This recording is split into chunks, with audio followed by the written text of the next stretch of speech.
Okay, so without further ado, we will be introducing our guest artist.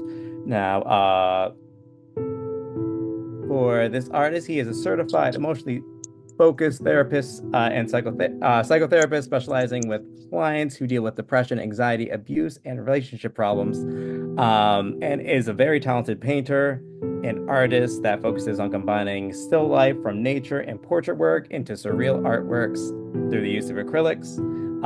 Very amazing person, very amazing artist. Please welcome Jose Perez. Thank you, Andrew. It's a lovely introduction. Wow, I was really taken back by seeing all the pieces, and I want to thank Lisa and Michael and Andrew as well for having me here today. Very excited. Um, First, I wanted to just say that, as Andrew was saying earlier, that all art to me represents hope, and the mere expression of movement and color is hopeful, and all the pieces here were definitely a symbolism of hope. As I was preparing to speak today, I thought about a client I was seeing in my office a few years ago who said something very simple but very honest.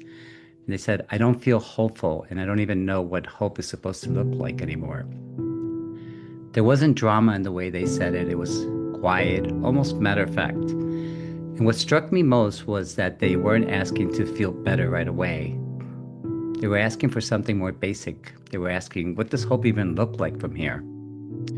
And that question stayed with me because I think we often imagine hope as something clear, something recognizable and tangible, something we're supposed to feel in a certain way.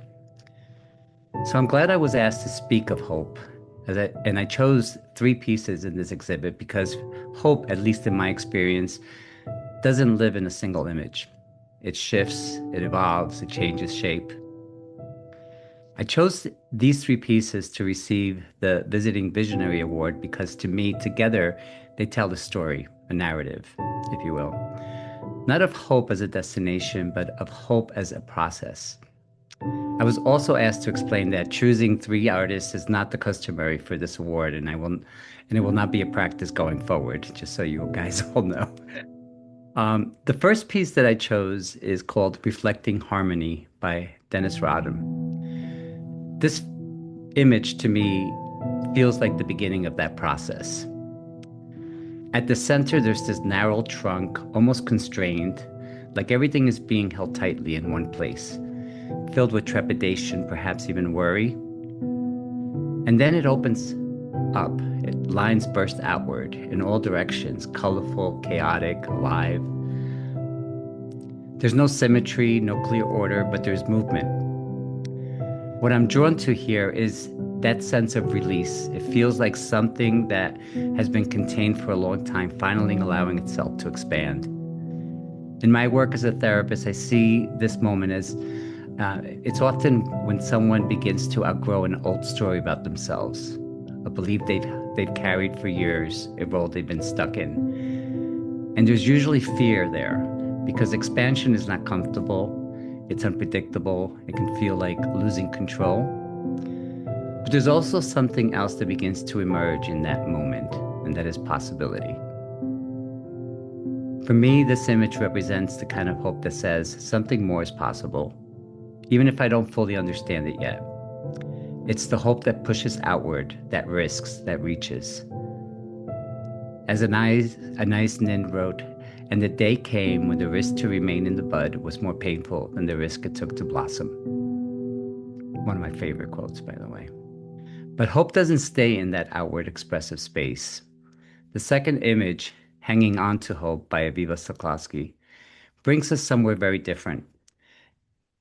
Instead of lines reaching outward, everything here feels fluid, almost internal. The colors bleed into one another, reds, yellows, greens, without any clear boundaries. Nothing is fixed. Everything feels like it's still becoming. This feels like the middle. That part of the process we don't often talk about. The in-between space where the old has started to loosen, but the new hasn't fully formed. There's tension here. The reds feel intense, like raw emotion, rupture, vulnerability. And yet, alongside that, There are greens and yellows, signs of life, of energy, of something still growing. What stands out is that these opposites coexist. They don't cancel each other out. And I think that's an important part of how hope actually works. We often think of hope as something that replaces struggle, but more often it exists right alongside of it. In therapy, this is the space where people say, I don't know what I'm doing, I feel lost, I thought I'd feel better by now. And it's easy in these moments to assume that hope is gone. But this image suggests something different to me, that even in the mess, something is still happening, something is still moving, something is still recognizing beneath the surface, or reorganizing beneath the surface. Hope is quieter. It doesn't announce itself. It doesn't look like clarity or confidence. It looks like staying and trusting the process, staying with yourself, staying long enough for something new to begin to take shape. And then we arrive at the third image, which is Spring by Pam Malone. A tree in full bloom, soft pinks, warm yellows, grounded green. I'm hearing my echo.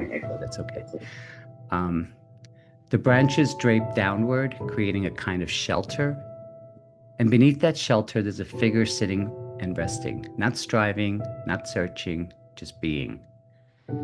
There's also a small companion nearby, adding a sense of quiet connection. This image to me feels like an exhale. What moves me here is that nothing dramatic is happening, and yet it feels deeply hopeful. Because this kind of hope doesn't ask us to do more. It allows us to pause, to be held, to trust that growth doesn't only happen in movement, it also happens in stillness. And this can be difficult. We live in a culture that often equates hope with progress, productivity, constant change. We can start to believe that if we're not moving forward, we're falling behind. But this image offers a different truth, that rest is not the absence of growth, it's part of it. In my work, I see how hard it can be for people to allow themselves this kind of space, to sit without fixing, to receive without earning, to exist without proving something. And yet, when that space is found, even briefly, it can be profoundly healing. So when I look at these three images together, what I see is not three separate ideas of hope, but three expressions of the same thing. Hope as an expansion, hope as endurance, hope as rest. And maybe what makes hope so powerful is not that it exists, but that it adapts. It meets us where we are. If we're feeling stuck, it might show up as a nudge outward. If we're in the middle of uncertainty, it might show up as the quiet strength to keep going. And if we're exhausted, it might show up as a permission to just stop and simply be. So I've come back to that question I heard in my office. What does hope even look like from here? And maybe the answer is, it looks different than we expect. Sometimes it's loud and expressive. Sometimes it's hidden and hard to recognize.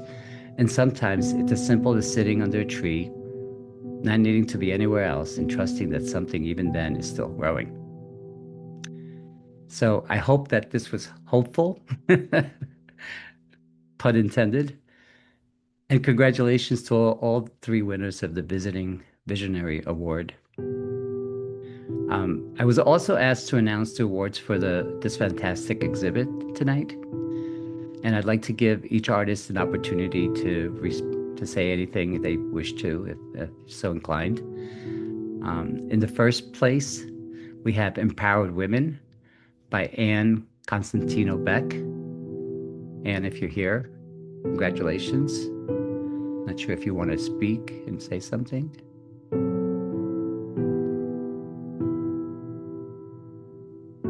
Jose, Anne is not in the audience. I just Okay. Okay, great. Well, congratulations to Anne.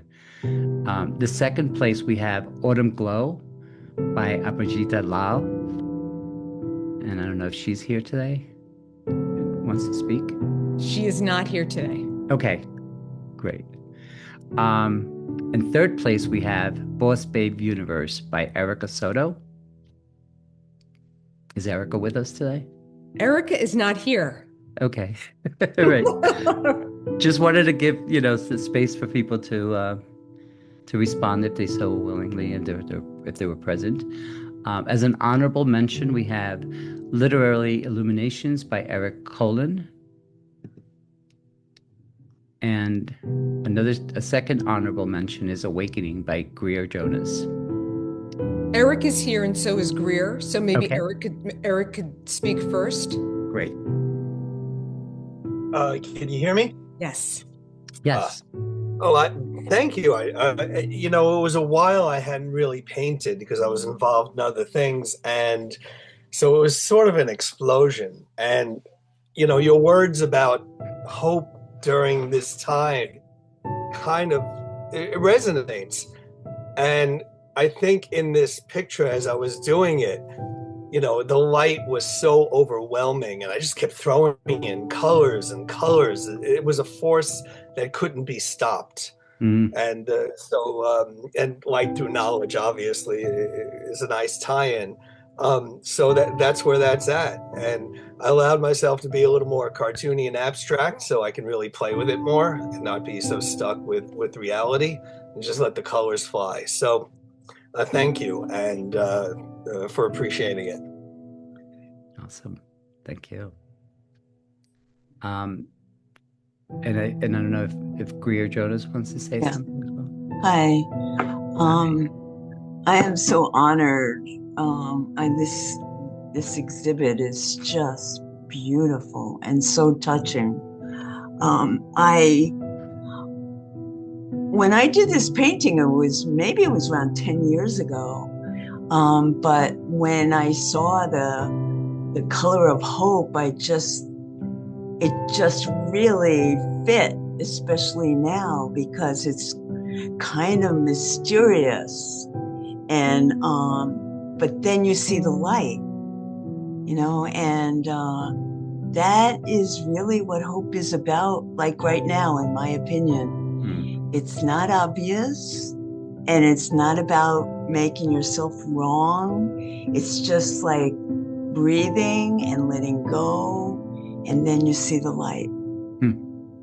Yeah. So thank you so much. Beautiful. Thank you, and congratulations to you. Finally, we have the Curator's Award, Reclaiming by Lesa Cash. Lesa is here. Lesa, would you like to speak?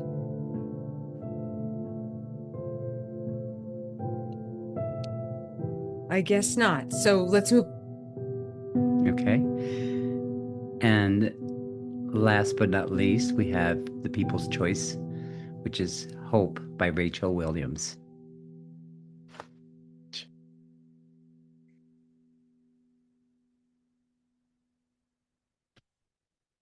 Rachel is here. Rachel, would you like to say something?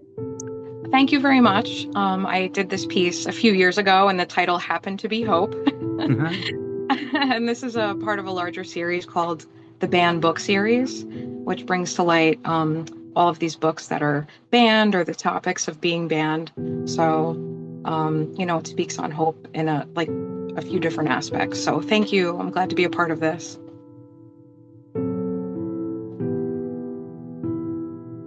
Thank you so much, Lesa, and thank you so much, Jose. It's been wonderful having you as our special guest speaker today. We really appreciate your profound words and sharing your insight with all of us. Thank you so much. Thank you so much for having me. This was wonderful. Pleasure.